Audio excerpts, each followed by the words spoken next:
Isomer adalah molekul-molekul dengan rumus kimia yang sama, tetapi memiliki susunan atom yang berbeda.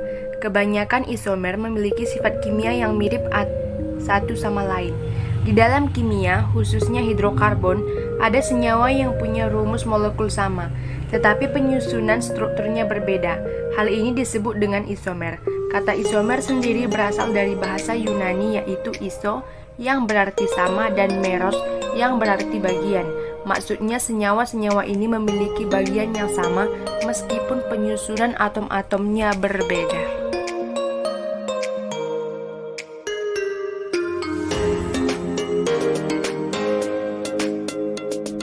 Secara umum, isomer terbagi menjadi dua, yaitu pertama isomer struktur dan yang kedua adalah isomer ruang.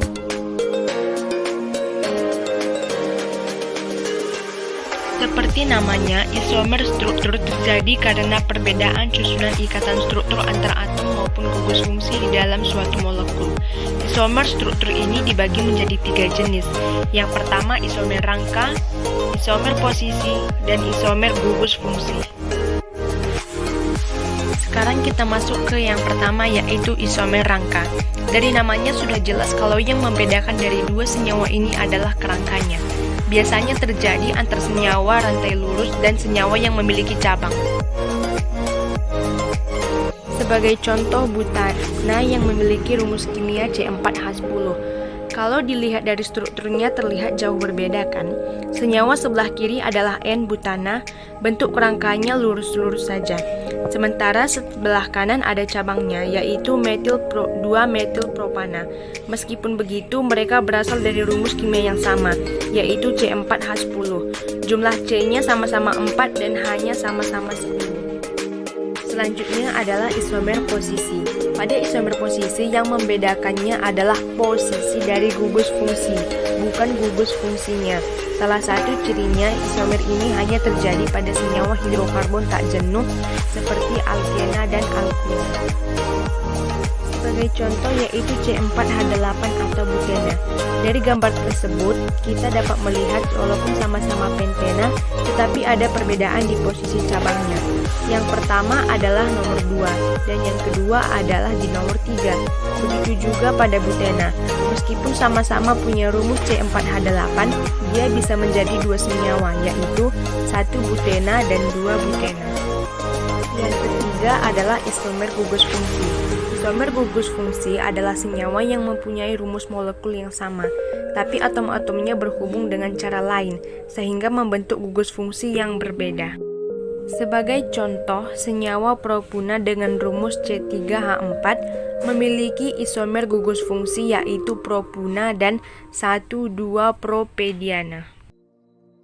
Sekarang kita masuk ke bagian yang kedua yaitu isomer ruang. Keisomeran ruang terjadi akibat perbedaan konfigurasi atau susunan atom-atom dalam ruang.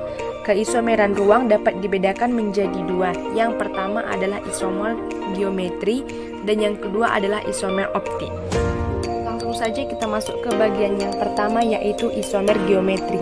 Isomer geometri adalah isomer yang disebabkan oleh keterbatasan rotasi bebas pada suatu ikatan dalam molekul.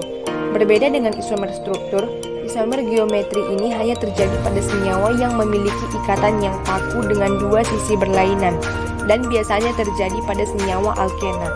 Isomer geometri dibagi menjadi dua, yaitu cis dan trans. Isomer sistem cis-trans adalah cara yang paling umum digunakan untuk menunjukkan konfigurasi alkena. Cis di sini berarti bahwa atom atau gugus atom sejenis terletak pada bidang yang sama, sementara trans berarti berseberangan. Kelihatan pada gambar tersebut, pada atom hidrogennya terletak di bidang yang sama disebut dengan cis. Dan perhatikan juga letak CH3-nya, itulah yang menunjukkan transnya. Sekarang kita masuk ke bagian yang terakhir yaitu isomer optik. Senyawa yang dapat memutar bidang polarisasi atau bidang cahaya terkutub disebut bersifat optis aktif. Cahaya terpolarisasi atau cahaya terkutub adalah cahaya yang bergetar pada suatu bidang saja.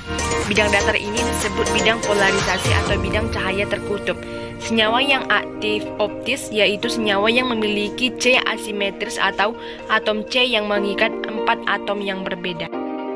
Sebagai contoh yaitu 2-butanol memiliki satu atom karbon kiral yaitu karbon nomor 2 seperti terlihat pada gambar di bawah ini.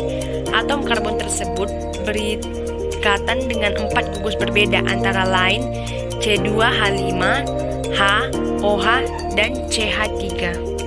Karena kita sudah selesai membahas materi tentang isomer beserta dengan jenis-jenisnya, maka mari kita kerjakan bersama-sama soal berikut ini. Di mana soalnya adalah jumlah kemungkinan isomer C5H12 atau pentana dan C6H14 atau heksana. Langkah pertama, kita tentukan dulu jumlah kemungkinan isomer dari C5H12 atau pentana. Yang pertama, mulailah dengan isomer rantai lurus, yaitu CH3, CH2, CH2, CH2, CH3 sama dengan N-pentana.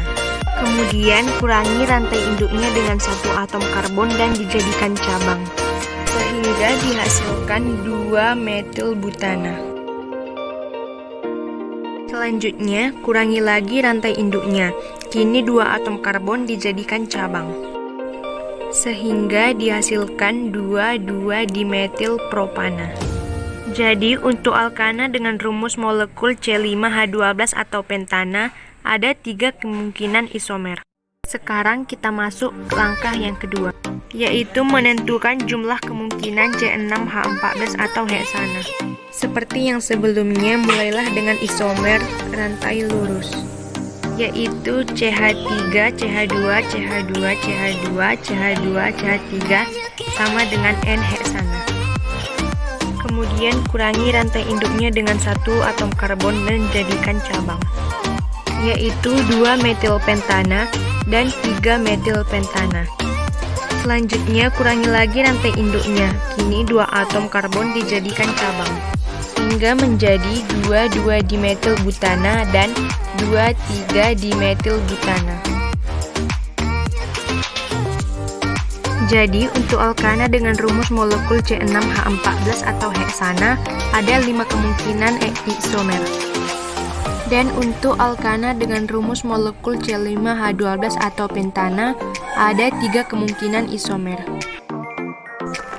Jadi, sekian materi tentang isomer beserta dengan jenis-jenis dan contoh soalnya.